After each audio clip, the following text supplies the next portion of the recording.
Ladies and gentlemen, we are officially on the road to the second biggest show of the entire WWE calendar year, SummerSlam. And this is a special year for SummerSlam, considering this will be the first ever two-night edition of the show. So because of that, I am expecting WWE to go complete balls to the wall with the show this year. So in today's video, my job is to try and predict the entire SummerSlam 2025 match card about a month and a couple of days in advance. Since the only other comparable show that WWE has to this two-night SummerSlam is the two-night WrestleMania, I'm gonna use WrestleMania 41 as a bit of a blueprint. WrestleMania 41 had 14 matches, so I'm also going to include 14 matches in this fantasy booked version of SummerSlam 2025. I'll go through each match and try and give you the logic as to why I think it could make sense, and then we can debate in the comments from there. I'm trying to be as realistic as possible with this match card, so all of these matches are matches that could realistically happen. And as always, don't forget to subscribe to this channel, ring the bell for notifications. If you're a wrestling fan, I know that you're gonna fall in love with this YouTube channel because we always upload daily wrestling content. And don't forget, if you want more than just daily wrestling content, go check out the Patreon. We just uploaded the full Night of Champions review with footage that lasted over an hour, so go check it out. Link in the description, link in the pinned comment. All right, let's start predicting now. All right, so let's start things off by talking about a match that I think could very well be the night one main event of SummerSlam this year. And that is a match for the World Heavyweight Championship, which will include the World Heavyweight Champion Gunther. And yes, that means that I am predicting that Gunther is going to defeat Goldberg at Saturday night's main event, and he will be going into SummerSlam as our World Heavyweight Champion. I know, shocker. Here's the thing, when I look at the list of potential opponents for Gunther on Monday Night Raw, opponents that make sense, the list unfortunately isn't very long. In fact, the people that make the most sense to be going after Gunther at SummerSlam are people that he's already faced before, which means the match that I'm about to book is a match that I think might underwhelm many of you. Albeit could be underwhelming when you see it on paper. I think it could be a very, very good match. Yes, I am talking about Gunther versus Sami Zayn. We know that these guys can absolutely tear the house down based on their performance at WrestleMania 40. Gunther has already lost to Sami Zayn before, and Sami Zayn is obsessed about gaining a world championship so that he can say he's finally climbed to the top of the mountain, something that he's never been able to do. But I've already seen this before, so I think that we need to spice this up and add something else. And that something else is something that we've already seen before as well in main event Jey Uso. Basically what I'm doing is I'm taking two feuds, two matches that we've already seen before, and I'm going to conjoin them together and feed you this casserole that looks the same, tastes the same, but is slightly different. These guys are just the two that make the most sense for Gunther. Again, as underwhelming as it might be to have Gunther face off against people that he's already faced before, Jey Uso and Sami Zayn together in a triple threat match just makes too much sense. This could be Gunther's redemption, where he is finally able to defeat the two guys that were able to defeat him in the past year, both at WrestleMania, both for titles. So that could be Gunther's tale. Meanwhile, Sami Zayn's tale is, of course, trying to win his first ever world championship. Jey Uso's tale is trying to gain that world championship back, all while at the same time we have the story of Jey Uso and Sami Zayn having to fight and claw at each other to win a prize that they both desperately want. You might boo at the idea of this match, but I genuinely think that this match and the storyline that they could tell in the lead up to SummerSlam could be fantastic. Again, I just don't see too many options for Gunther. I think this is the best available thing they could do for him right now. Now let's book a match for a set of tag titles that technically doesn't really even have champions, the Women's Tag Team Championships. So right now, the only official WWE recognized member of the WWE Women's Tag Team Championships is Raquel Rodriguez.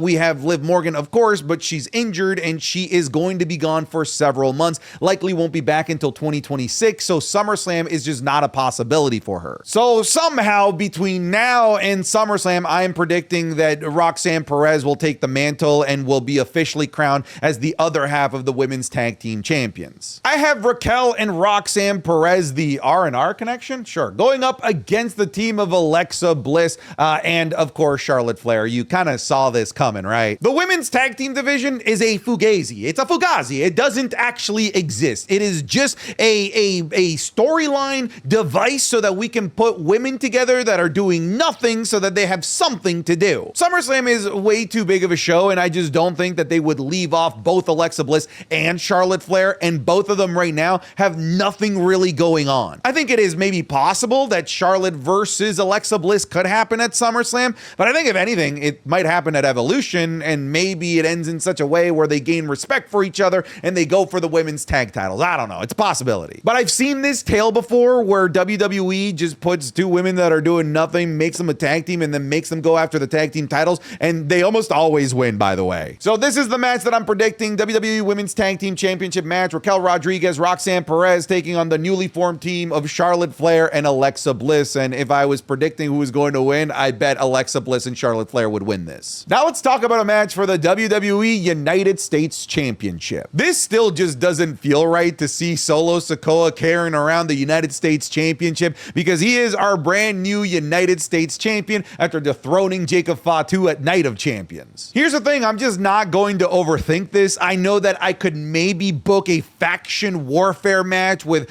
Solo's new faction going up against Jacob Fatu, maybe with the Usos and Tama Tonga. Sure, that might be on the table, but I think that they're just going to run a United States Championship match so that Jacob Fatu has championship gold to chase again. I genuinely cannot wait to see what Solo Sikoa looks like as United States Champion, how his promos are going to be, because I am recording this before any of that happens. This is immediately being recorded right after Night of Champions. I think there is a possibility that it could be Solo versus Jimmy Uso. It could even be a triple threat of Solo versus Jacob versus Jimmy. Jimmy is probably going to factor into the equation of this match, of this feud in some way, shape, or form, especially with Jacob Fatu not having the numbers advantage. But yeah, I'm not going to overcomplicate this with a faction warfare type of match. I'm just going to do a straight up singles rematch of the Night of Champions match between Solo as United States Champion going up against Jacob Fatu. Next up, we have a match for the Women's Intercontinental Championship, but I'm going to flip things around here. I'm going to reset and start a new feud here. I am predicting that once the smoke settles from everything that happens between Lyra and Bayley and Becky, that Becky Lynch will still be our WWE Women's Intercontinental Champion. As of the making of this video, we don't know when that triple threat match is going to happen.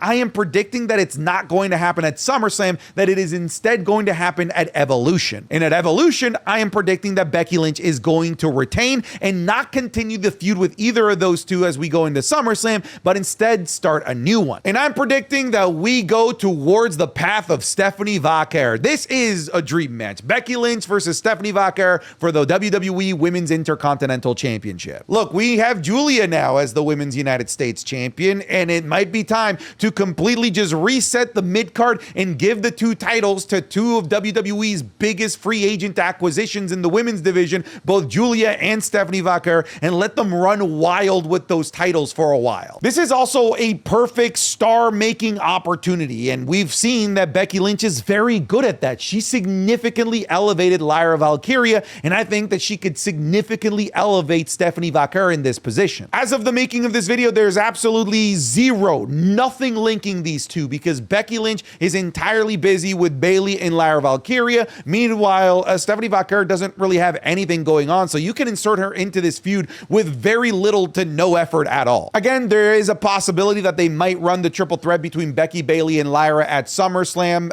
If that's the case, well, I guess this prediction was null and void, but I think it's going to be at Evolution. Becky Lynch is going to need a new opponent, and I don't think that it gets better, especially for the mid-card, and especially in terms of cementing a new star, than Stephanie Vaquer. Sorry, I said that wrong. Stephanie Vaquer. Not everything needs to be a title match. Sometimes you can just have a good old feud going into a big show like SummerSlam. I've got Damian Priest. Damian Priest is a big star. Damian Priest is not going to miss this show. Damian Priest, he was the one that put Drew McIntyre on the shelf. WWE loves Damian Priest. He might not be going after championship gold this SummerSlam, but I definitely think that WWE is going to feature him in some way, shape, or form. And I think that the match that they're going to go for is Damian Priest versus Aleister Black. No gold, no glory, just two guys that want to beat the crap out of each other. And Damian Priest is very good in those feuds that have nothing on the line aside from just street fighting pride. He had a great one with Drew McIntyre, and I think that he could have a great one here with Aleister Black as well. The feud has already slightly began. Right now, as of the making of this video, the predominant person that Aleister Black is feuding with is R-Truth Ron Killings, but I could tell right from the onset that Ron Killings is just a stepping stone for Aleister Black to face somebody bigger, and that somebody bigger is for sure going to be Damian Priest. I'm for sure certain certain that this match is going to happen. I'm not 1,000,000% sure that it'll be at SummerSlam,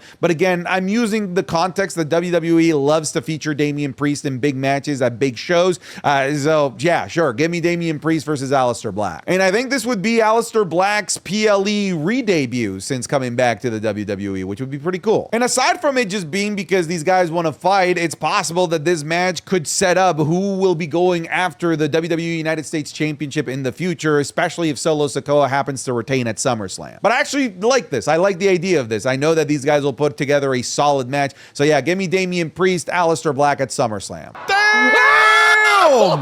Dude, this match is crazy. Oh my, dude, we are 2 minutes in. Water veins tied to his neck. You are gonna die. Oh! That was a sneak peek of this week's Wrestling is Cool Match Club, available exclusively over on patreon.com/SantiZap. This week we're looking at maybe one of the best matches I've ever seen, Rey Mysterio versus Psychosis in ECW 1995. The Falls Count Anywhere Hollywood ending match between Mariah May and Toni Storm. Braun Breaker versus Ilya Dragunov versus JD McDonough for the NXT Championship at Halloween Havoc 2022. And the ladder match between John Cena and Dolph Ziggler at TLC 2012. You'll be getting this, plus the Raw reviews, SmackDown reviews, the podcast 3 days early, plus a bunch of other series that are exclusively available to Patreon. So come check it out, patreon.com/SantiZap. There's a link in the description or a link in the pinned comment if you're interested in coming over. If you're already a patron, thank you so much for your support. It's because of you that I'm able to do what I do as often as I do it, but now let's get you back into the video. Next up, let's have a blow off to a feud that hasn't really technically began from an in-ring perspective yet. I'm talking about a match involving Naomi, who is running around with the Money in the Bank briefcase. I am predicting that at SummerSlam she will very likely cash in. But similarly to Seth Rollins at WrestleMania 31, before her successful cash in,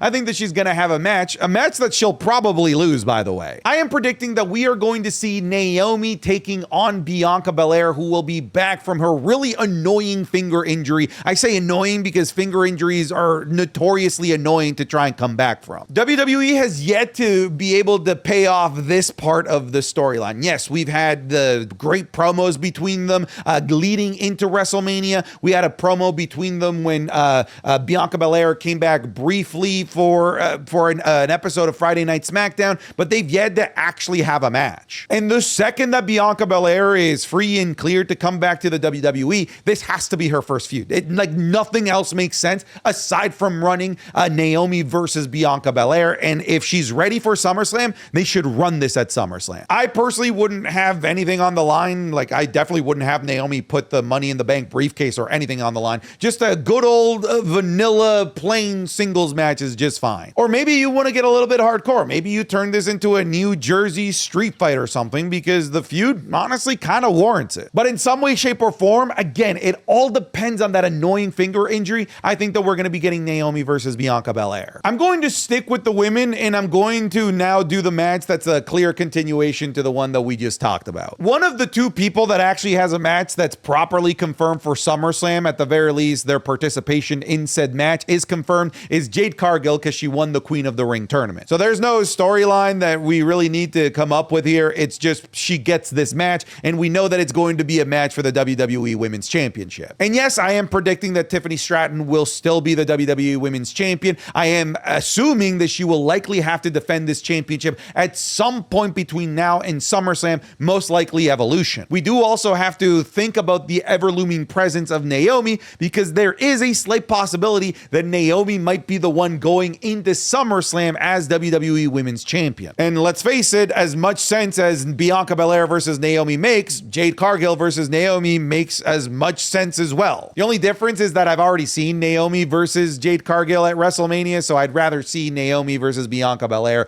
and have them do their thing. But yeah, nothing crazy here in terms of a prediction. I just have the Queen of the Ring winner versus the champion, and the Queen of the Ring gets to challenge the champion of her respective brand, and this is the match that just is right there. It's right there for the taking. Go with this. Unlike Night of Champions, I'm going to make sure that SummerSlam includes as many title matches as humanly possible. And since he missed Night of Champions because of a broken heart because of his güerita, Liv Morgan, getting injured, I am predicting that Dominic Mysterio will be a major player going into this year's SummerSlam as the Intercontinental Champion. I know that he he still has this outstanding match with AJ Styles, but I don't think that they're going to run that at SummerSlam. If anything, I bet that they run AJ Styles versus Dominic Mysterio at something like Saturday night's main event. I feel like that's where it makes the most sense. But I think the SummerSlam match has to be Dominic Mysterio versus Finn Balor. They really haven't started the feud just yet. We obviously have the hints and the potential of a feud, but at some point this powder keg is going to blow up and the Judgment Day will have to fight within. We know that Finn Balor is belittling Dominic Mysterio in every possibility that he gets. I'm sure that Finn Balor is still pissed with how Dominic Mysterio basically stole the championship away from him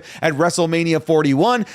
This is the match. It's right here for the taking. I'm not sure how much the Liv Morgan injury would impact the progression of this storyline. I think it was clear as day that somewhere down the line we were going to be getting Dominic versus Finn Balor. In my head, it was always SummerSlam. I don't know if the Liv Morgan injury somehow reshapes what they do with Dominic Mysterio, but I think that for SummerSlam, it should just be this. I know that some people would want Dominic Mysterio to go up against somebody else, maybe like an AJ Styles, and then at SummerSlam have Finn Balor betray Dominic Mysterio, much like he betrayed Damian Priest. But I've already seen that play out before, and it didn't lead to a particularly fruitful feud. So I would rather them just pull the Band-Aid now, start the feud, and have this happen at SummerSlam for the Intercontinental Championship. Dominic Mysterio, Finn Balor, book this. We have to have a match for the WWE Tag Team Championships. These tag titles are awesome. The division is fantastic. The matches within the division are absolutely to die for. They missed WrestleMania, and then they ended up stealing the show anyway, even though they weren't on WrestleMania, with their TLC match a couple of days after WrestleMania. So with that being said, give me the sequel of the SmackDown TLC match, this time actually getting the proper PLE stage that it desperately deserves. You can have any combination of teams in this TLC match, but I'm assuming that they would include all of the ones that are being featured on TV right now. Of course, Champion Street Profits, the Wyatt Six, DIY, Fraxia, Motor City Machine Guns, Los Garzas, include them all into this giant chaotic ladder TLC match. Just don't do what you did at WrestleMania. Put the other bum-ass tag titles with the New Day having a terrible, lame-ass, forgettable, ad-filled match while having the actually truly fantastic and great TLC match happening off of the actual PLE. I think that the SmackDown Tag Team division deserves their time to shine at a PLE, and there's plenty of room at SummerSlam, and there's plenty of room for all of these teams if they decide to do a 5-6-way TLC match. If you want to add Andrade and Rey Fenix, I don't give a shit. Add as many tag teams that you want from the SmackDown side of things because they're all fantastic. Now let's talk about a tag team match. No gold on the line, just the tag team match that I think makes sense from a narrative perspective. I'm including Penta here, and no, unfortunately, it's not going to be Penta reuniting with Rey Fenix here for those that really want the Lucha Brothers to reunite. I've got Penta teaming up with LA Knight. You know who they're going to face if you've been watching WWE regularly. These guys are beefing with the exact same guys, so it just makes sense to put them in a tag match against those guys. Penta and LA Knight are just so popular that you can't have them off of the card, but I also don't see them going after world titles or individual titles at the moment.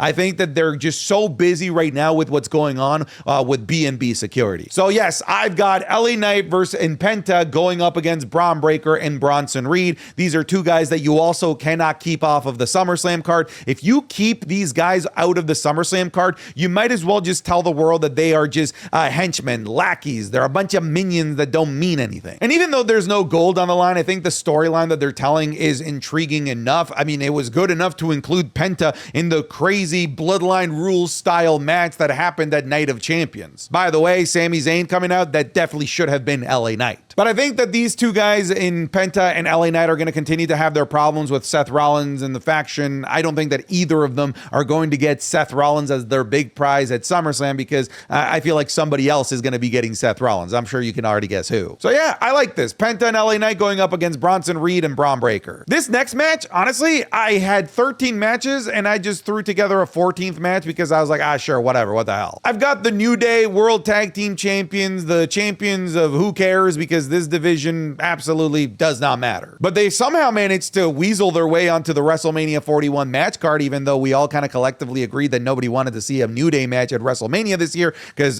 they really didn't have anything of importance going into WrestleMania, and yet we got one anyway. So I wouldn't be surprised if we get a SummerSlam match too. Here's the thing. I know at first glance this seems weird. I've got them going up against A-Town Down Under for the World Tag Team titles. It seems weird because this is heel versus heel, and we've had Grayson Waller kind of being buddies with the New Day. But really, the entire reason why I have this here is for an Austin Theory babyface turn. Like literally, the only reason I have this match even existing, why I'm even contemplating the possibility of this, is because Austin Theory can turn babyface here. Sure. Honestly, you could remove this match out of the match card if you want. I really don't care. Like I said, I came up with this one at the very last minute because I had 13 matches and I needed 14 to make it an even number across both nights. Listen, I just want the Austin Theory babyface turn. That's it. That's all.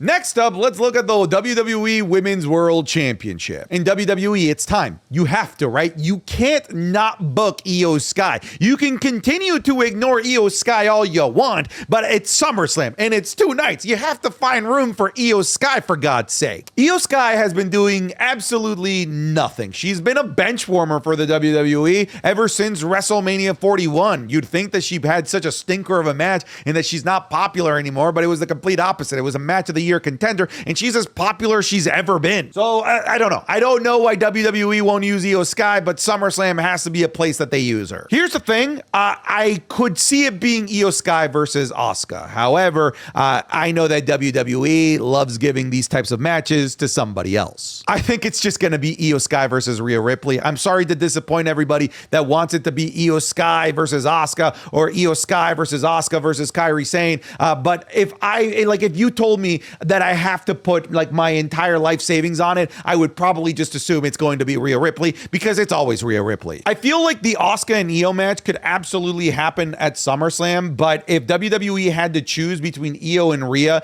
and Io and Asuka, I would bet all of that I own that WWE TKO would prefer to go with Io Sky versus Rhea Ripley. I still think that Io versus Asuka is going to happen, but I think it's more likely to happen at Evolution than it is at SummerSlam. Plus, what else is Rhea Ripley doing? I don't think that she's going to be going after the women's tag titles. Her feud right now is with Raquel. Liv Morgan isn't around. She literally has nothing going on. You know who else has nothing going on? Io Sky. So it almost feels like WWE has just been saving Io to feed her to Rhea Ripley at SummerSlam. Is this something that we've seen before? Yeah, plenty of times. Is it always good? Yeah, it's always freaking good. I said that the World Heavyweight Championship match could be the night one main event, but this also could very well be the night one main event. I'm talking about a CM Punk match, and yeah, you can already guess who I have him going up against. I have him going up against Seth freaking Rollins, just a one-on-one match. No OTC, no Roman Reigns, just these two guys. Now, if I have my way, I would make sure that this has a stipulation. Hell in a Cell,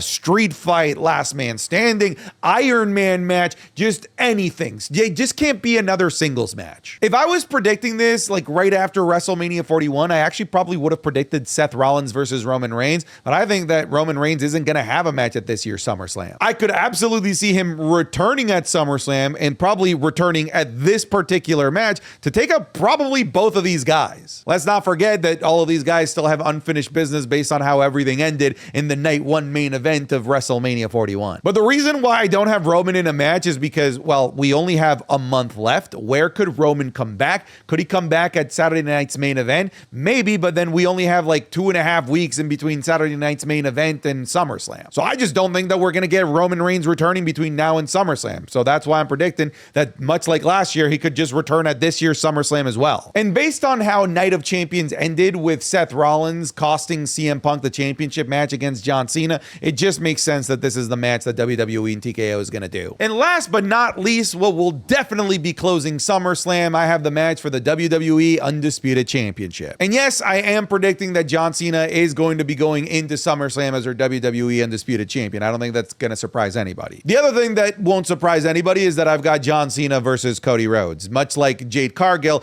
Cody Rhodes is the other person that has his spot guaranteed at SummerSlam, and we know that he'll be going after the WWE Undisputed Championship, so we're going to very easily presume that we're going to be getting Cody Rhodes versus John Cena in a rematch of their WrestleMania 41 stinker. Here's the thing, I feel like this match right here, just a singles match, is probably the most likely outcome that WWE is going to go with. However, I don't think that this inspires a heck of a lot of excitement considering how bad bad their WrestleMania 41 match was. So I'm adding a little bit of extra garnish in the name of the Viper, Randy Orton. So I've got a triple threat match: John Cena, Cody Rhodes, Randy Orton, WWE Undisputed Championship. Obviously, we know why Cody Rhodes is in this match, and I'm also putting Randy Orton in this match based on how things ended at King of the Ring. I think that he's going to politic himself into this match by explaining to Nick Aldis that Cody Rhodes technically cheated. Hey, Randy was able to get himself a world championship match because of the ending of last year's King of the Ring, and I think he's probably going to do the same thing, but instead of getting a match at Clash at Castle, he's going to get himself a match at this year's SummerSlam so that we get this legendary triple threat of Cena, Orton, and Cody Rhodes. I really hope it's this and not just John Cena versus Cody Rhodes. I genuinely have no interest in seeing a rematch between those two, but if you add Randy Orton in there, now all of a sudden I'm very interested. This would be a match where John Cena is in the ring with two of his biggest foes, Randy Orton being his arguably biggest foe of his entire career, Cody Rhodes being the biggest foe since returning to the WWE, and Randy Orton and Cody Rhodes are teacher and student. They've got history. So there's a lot going on here that could create for some really fascinating storytelling going into SummerSlam. And I just don't think that Cody Rhodes and John Cena could create anywhere near as much excitement and as much speculation than the match between these three guys. But that's it, folks. I made this video like 3 a.m. in the morning, so I'm really tired. So I'm sorry if my voice started to get groggy, but that's it. I'm done. In the comments section, please do let me know what you think, what matches you think could happen at this year's SummerSlam. If you feel like I left anybody important out, that's it. I'm done. Get out of here.